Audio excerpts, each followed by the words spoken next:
வங்கக்கடலில் உருவாகியுள்ள ஃபெங்கல் புயல் இன்று பிற்பகல் வாக்கில் சென்னை அருகே கரையை கடப்பதால் சென்னை, திருவள்ளூர், காஞ்சிபுரம் உள்ளிட்ட 10 மாவட்டங்களில் அடைமழை பெய்யும் என தமிழக வானிலை ஆய்வு மையம் அறிவித்துள்ளது. புயலின் போது மணிக்கு 70 முதல் 80 கிலோமீட்டர் வேகத்தின் காற்று வீசும்.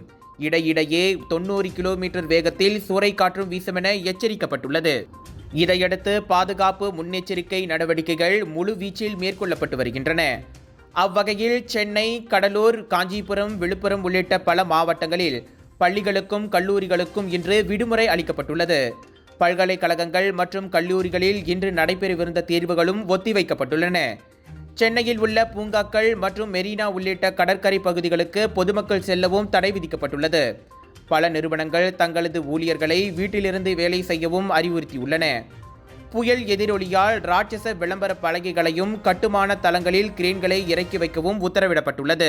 சிவப்பு எச்சரிக்கை விடப்பட்டதால் சென்னைக்கான 13 விமான பயணங்களும் ரத்து செய்யப்பட்டுள்ளன. இந்த ஃபெங்கல் புயலால் புதுச்சேரி மற்றும் கர்நாடகாவின் பெங்களூரிலும் கனமழை எச்சரிக்கை விடுக்கப்பட்டுள்ளது.